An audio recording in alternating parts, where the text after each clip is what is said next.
오늘 우리에게 주시는 하나님의 말씀은 에베소서 4장 17절에서 24절까지의 말씀입니다. 에베소서 4장 17절에서 24절까지의 말씀 우리 한 절씩 교독하시겠습니다. 그러므로 내가 이것을 말하며 주 안에서 증언하노니 이제부터 너희는 이방인이 그 마음에 허망한 것으로 행함같이 행하지 말라. 그들의 총명이 어두워지고 그들 가운데 있는 무지함과 그들의 마음이 굳어짐으로 말미암아 하나님의 생명에서 떠나 있도다. 그들이 감각 없는 자가 되어 자신을 방탕에 방임하여 모든 더러운 것을 욕심으로 행하되 오직 너희는 그리스도를 그같이 배우지 아니하였느니라. 진리가 예수 안에 있는 것 같이 너희가 참으로 그에게서 듣고 또한 그 안에서 가르침을 받았을진데 너희는 유혹의 욕심을 따라 썩어져 가는 구습을 따르는 옛사람을 벗어버리고 오직 너희의 심령이 새롭게 되어 하나님을 따라 의와 진리의 거룩함으로 지으심을 받은 새 사람을 입으라. 아멘. 우리는 에베소서 4장을 시작하면서 하나됨을 힘써 지키라, 이미 하나된 것이니 힘써 이것을 지키라는 당부와 또 어제는 그리스도의 장성한 분량에 이르기까지 자라가라, 그래서 믿는 것과 아는 것이 하나가 되어져가는 그 아름다운 삶을 살아가라 라는 권면을 받았습니다. 오늘은 옛사람을 벗어버리고 새사람을 입으라 라는 그런 말씀입니다. 우리 먼저 17절 말씀을 다 함께 읽어보겠습니다. 그러므로 내가 이것을 말하며 주 안에서 증언하노니 이제부터 너희는 이방인이 그 마음에 허망한 것으로 행함같이 행하지 말라. 옛사람의 특징들이 여러 가지가 나오는데 세 가지를 한번 살펴보려고 합니다. 첫 번째가 바로 허망한 삶을 살아간다는 것입니다. 여기서 허망한 것이라는 그 원어적인 의미는 텅 비었다라는 겁니다. 뭔가 열심히 하며 살아가는데 그들의 결론이 어떻다고요? 텅 비었다. 그래서 허무하더라, 허망하더라. 네, 이것이 바로 옛사람들의 첫 번째 특징입니다. 왜 이런 결과가 나오는 것일까요? 뭔가 열심히 했고 노력했다면 뭔가 거두는 것이 있어야 될 텐데 왜 허무하고 허탄하고 왜 이렇게 허망해지는 것일까요? 예레미야 2장 13절에 보면 이런 말씀이 있습니다. 내 백성이 두 가지 악을 행하였나니 곧 생수에 그런데는 나를 버린 것과 스스로 웅덩이를 판 것인데 그것은 물을 저축지 못할 터진 웅덩이니라. 자, 지은 죄가 두 가지랍니다. 첫 번째가 뭐라고요? 생수에 그런 데는 하나님을 버린 것이 첫 번째 죄고, 두 번째 죄는 자기 스스로 하나님이 되어 내가 이것을 해보겠다라고 웅덩이를 팠습니다. 근데 그 웅덩이가 문제가 뭐라고요? 터져버렸다는 겁니다. 여러분, 이 터진 웅덩이에 아무리 무언가를 채워봐도 결론은 허무합니다. 왜요? 텅 비게 되니까요. 그렇습니다. 이것이 바로 옛사람, 이것이 바로 하나님 없이 열심히 수고한 결과다라고 성경은 말씀합니다. 이 사실을 어떤 인물이 가장 잘 증명해 주고 있습니까? 네, 솔로몬입니다. 우리 솔로몬을 보면 전도서 시작을 이렇게 시작합니다. 함께 읽어보겠습니다. 전도서 1장 1절과 2절 말씀입니다. 시작. 다윗의 아들 예루살렘의 왕 전도자의 말씀이라. 전도자가 이르되 헛되고 헛되며 헛되고 헛되니 모든 것이 헛되도다. 자, 헛됨이 몇 번 나옵니까? 1절에 보면 5번 나옵니다. 헛되고 헛되며 헛되고 헛되니 모든 것이 헛되도다. 그리고 이 전도서를 마무리하는 12장 중간쯤에 보면 12장 8절에도 이렇게 나옵니다. 전도자가 이르되 헛되고 헛되도다. 모든 것이 헛되도다. 전도서 1장에도 헛됨이 5번, 전도서 12장에도 헛됨이 3번이나 나오면서 헛되고 헛된 것에 대한 결과로 전도서를 썼다라고 우리에게 말씀합니다. 그러면 솔로몬은 허무주의를 예찰한 것일까요? 인생은 허무하니까 차라리 허무한 것을 받아들이고 살아라, 이 말씀을 하는 걸까요? 아닙니다. 전도서에서 진짜 많이 반복되는 단어는 해 아래라는 단어입니다. 제가 정확하게 이렇게 카운팅을 못했는데 한 20몇 번 나오는 걸로 알고 있습니다. 해 아래의 모든 시도와 모든 삶은 뭐라고요? 허무하다. 그러니까 뭐를 바라고요? 해 위에 하나님을 보라는 겁니다. 그렇습니다. 솔로몬이 누구입니까? 하나님의 주신 지혜를 받은, 그리고 왕으로서 모든 것을 누릴 수 있었던 사람입니다. 그래서 자신의 명석함과 똑똑함을 가지고서 여러 가지 실험들을 합니다. 다 먹어보고, 다 즐겨보고, 다 가져보고, 다 누려봅니다. 근데 결론이 뭐라고요? 허무하더라. 왜요? 인간은 스스로 웅덩이를 팔다 할지라도 그 웅덩이는 터져버린 웅덩이이기 때문에 그렇다라는 것입니다. 이것이 바로 옛사람의 첫 번째 특징이다라는 겁니다. 두 번째 옛사람의 특징이 18절에 나타납니다. 우리 18절 말씀 함께 읽어보겠습니다. 그들의 총명이 어두워지고 그들 가운데 있는 무지함과 그들의 마음이 굳어짐으로 말미암아 하나님의 생명에서 떠나 있도다. 여기 여러 가지가 나옵니다. 총명이 어두워지고 무지하고 마음이 굳어지고 하나님의 생명에서 떠나 있다. 근데 이 중에서 한 가지 마음이 굳어지는 것만 한번 살펴보려고 합니다. 여기서 마음이 굳어졌다는 것은 무엇이냐면 단단하게 굳은 껍질을 말합니다. 여러분, 껍질인데 굉장히 단단하면 잘 안 들어가겠죠. 네. 그래서 또 다르게 이것을 해석하는데 양심에 화인 맞았다라고 합니다. 여러분, 양심에 화인 맞았다라는 것은 디모데전서 4장 1절과 2절에도 나옵니다. 우리 이 말씀 한번 읽어보겠습니다. 그러나 성령이 밝히 말씀하시기를 후일에 어떤 사람들이 믿음에서 떠나 미혹하는 영과 귀신의 가르침을 따르리라 하셨으니 자기 양심이 화인을 맞아서 외식함으로 거짓말을 하는 자들이라. 여러분, 양심에 화인 맞았다는 것은 뭔가 인두로 찢어졌다는 얘기인데 화상을 입은 피부의 자극은 감각을 잘 느낍니까? 못 느끼죠. 마치 이것처럼 마음이 어떻게 돼버렸다고요? 딱딱하게 굳어졌다, 강팍해졌다, 이것입니다. 마치 길가처럼 네 가지 땅 비유처럼 하나님의 말씀의 씨앗이 떨어졌는데 그 말씀이 그 안으로 들어갈 수 있다고요, 없다고요? 못 들어갑니다. 튕겨져 나와서 새가 먹어버리는 그 비유의 내용을 여러분 기억하실 겁니다. 이것이 바로 옛사람의 두 번째 특징입니다. 그들의 마음은 강팍하다. 세 번째 옛사람의 특징이 19절에 나타납니다. 우리 19절 말씀 읽어보겠습니다. 그들이 감각 없는 자가 되어 자신을 방탕에 방임하여 모든 더러운 것을 욕심으로 행하되. 여기서 방탕이라는 것은 허비하다, 필요 없이 소모하다 이런 겁니다.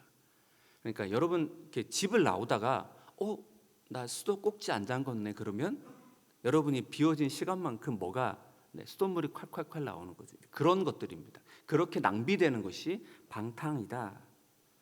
여러분, 방탕하면 여러분 누가 떠오르십니까? 네, 탕자. 누가복음 15장에 나타나는 탕자 이야기 잘 아시죠? 아버지와 함께 살아갔던 그 행복한 시간이 아들에게는 싫었나 봅니다.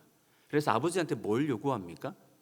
유산을 달라고 합니다. 여러분, 살아있는 아버지한테 유산을 달라는 것은 어떤 의미인지 알고 계십니까? 아버지 아직도 살아계세요?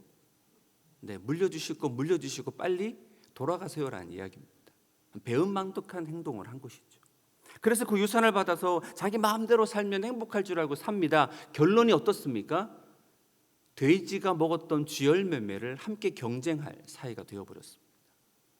자, 이렇게 탕자는 돌아왔고 아버지의 사랑으로 회복되었습니다. 그런데 아버지가 탕자를 보면서 진짜로 아까웠던 것은 무엇일까요? 정말로 안타까웠던 것은 무엇일까요? 야, 내가 평생 땀 흘려 흘렸던 이 재산을 이렇게까지 낭비했니? 이게 아까웠을 거예요, 아버지한테? 뭐가 진짜로 아까웠을까요? 그 아들의 다시는 주어지지 않는 젊음의 시간이 너무 아깝지 않았을까요?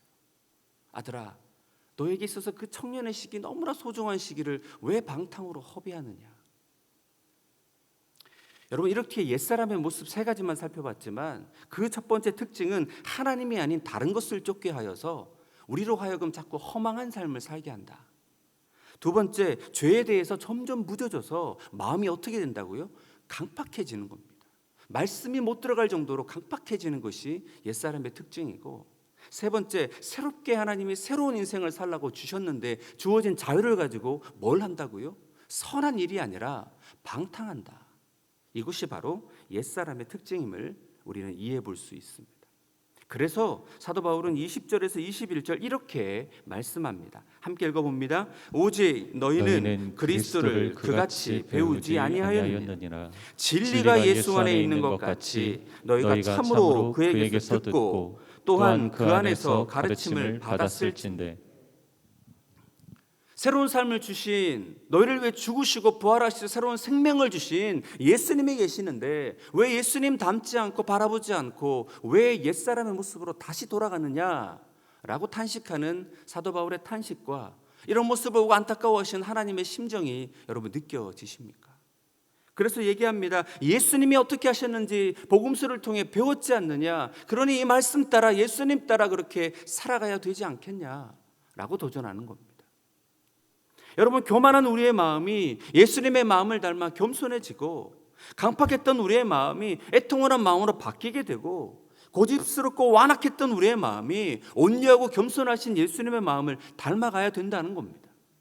세상에 줄이고 목말랐던 우리가 의에 줄이고 목마른 자로 변해가고 다른 삶을 보고 전혀 불쌍한 마음조차 들지 않았던 이기적인 우리가 오히려 주님의 마음이 부어지자 긍휼히 여기는 자로 변화되어지고 여러 가지로 늘 분주하고 정신없이 살아갔던 우리의 삶이 이제는 표대 대신 예수 그리스도를 바라보면서 단순하고도 평화로운 그리고 깊이 있는 삶을 살아가야 된다라고 도전하는 것입니다.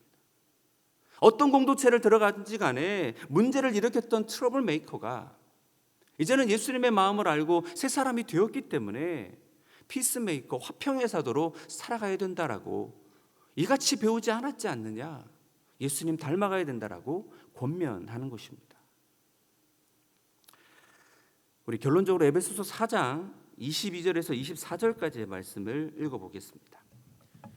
너희는 유혹의 욕심을 따라 썩어져가는 구습을 따르는 옛사람을 벗어버리고 오직 너희의 심령이 새롭게 되어 하나님을 따라 의와 진리의 거룩함으로 지으심을 받은 새 사람을 입으라. 너희는 유혹의 욕심을 따라 썩어져가는 구습을 따르는 옛사람이 아니다. 이제 이미 옛사람을 벗어버리고 새 사람을 입었다라고 이야기합니다. 여러분, 여기서 나타나는 22절의 옛사람을 벗어버리다, 24절에 나오는 새 사람을 입었다, 이거는 전부 다 부정 과거로 되어 있습니다. 여러분, 과거는 시제가 무엇이죠? 이미 끝났다. 하나님이 이미 옛사람의 옷을 우리가 벗어버리게 하셨고 새 사람의 옷을 입혀줬는데 왜 새 사람답게 살지 못하냐, 이런 탄식이 느껴지십니까? 여러분, 미국의 남북전쟁이 끝나고 난 다음에 노예들이 많이 해방됩니다. 감사한 일이죠. 그런데 노예들 중 대부분이 자기들에게 주어진 자유를 가지고 어떻게 될지를 몰랐답니다. 너무 오랫동안 주인이 시킨 수동적인 삶을 살다 보니까 자신들에게 주어진 이 능동적인 삶을 어떻게 살아야 될지를 몰라서 대부분이 어떻게 한 줄 아십니까? 옛 주인에게 돌아갔다고 합니다. 우리도 마찬가지라는 거죠. 죄의 노예로 사는 것이 더 즐거운 겁니다. 허망한 것을 여전히 좋아하고 죄 짓는 것을 여전히 좋아하고 선한 일을 기억하기보다 방탕한 것이 너무 좋은 우리의 옛 모습들이 있다는 겁니다. 그럼 우리는 어떻게 해야 됩니까? 우리 안에 이런 육체적인 소욕이 있고 하나님은 이미 새 사람을 입혀주셨는데 이 중간에서 우리는 어떻게 해야 되는 것입니까? 그래서 오늘 붙잡아야 될 핵심 말씀이 23절의 말씀인 것입니다. 우리 23절 말씀 읽어보겠습니다. 오직 너희의 심령이 새롭게 되어. 여기서 말씀하는 새롭게 되다라는 시제가 현재입니다. 여러분, 현재라는 것은 심령이 언제 새롭게 되어야 된다고요? 지금, 맨날 지금입니다. 날마다 지금입니다. 매 순간 지금입니다. 옛사람을 벗어버리고 새 사람을 입은 것은 이미 끝났지만 이것을 기억하고 기념하는 것은 우리들의 몫이라는 겁니다. 우리들이 날마다 해야 되는 것이다 라고 말씀하시는 것이죠. 날마다 하나님이 아닌 허망한 것들로, 썩어져간 것들로 자꾸 눈이 가는 우리의 삶, 날마다 죄에 묻어져서 자꾸만 강팍해져가는 우리의 모습, 날마다 탕자처럼 자유를 외치면서 방탕의 자리로 나아가는 우리의 마음을 어떻게 해야 된다고요? 날마다 새롭게 해야 된다는 겁니다. 날마다 새로 고친 버튼을 누르면서 다시 시작하는 것입니다. 저는 이것을 보면서 사도 바울이 나는 날마다 죽노라라고 고백했던 것은 아닐까 생각합니다. 왜요? 날마다 그의 심령을 새롭게 하기 위해, 날마다 그 부활신앙으로 다시 주님과 함께 다시 새롭게 시작하기 위해 날마다 죽었던 것은 아닐까요? 여러분, 성삼위 하나님께서 이미 저와 여러분을 새 사람 되게 하셨습니다. 아멘. 하나님의 100% 노력으로 만들어진 것입니다. 그렇다면 우리가 해야 되는 100%의 노력은 무엇이라고요? 날마다 우리의 심령을 새롭게 하는 것입니다. 날마다 십자가 앞으로 나아가 우리의 못을 받고 다시 주님이 주시는 생명과 은혜를 통하여 다시 하루를 새롭게 시작하는 것, 날마다 회개하고 우리의 마음밭을 갈아엎으면서 날마다 주실 은혜를 기억하며 다시 주님 바라보는 이 날마다의 싸움이 우리 안에 있다라는 것입니다. 이러한 싸움이 바로 성화다라는 것입니다. 이 싸움은 그 누구도 아닌 저와 여러분 스스로 해야 되는 싸움이다라는 것입니다.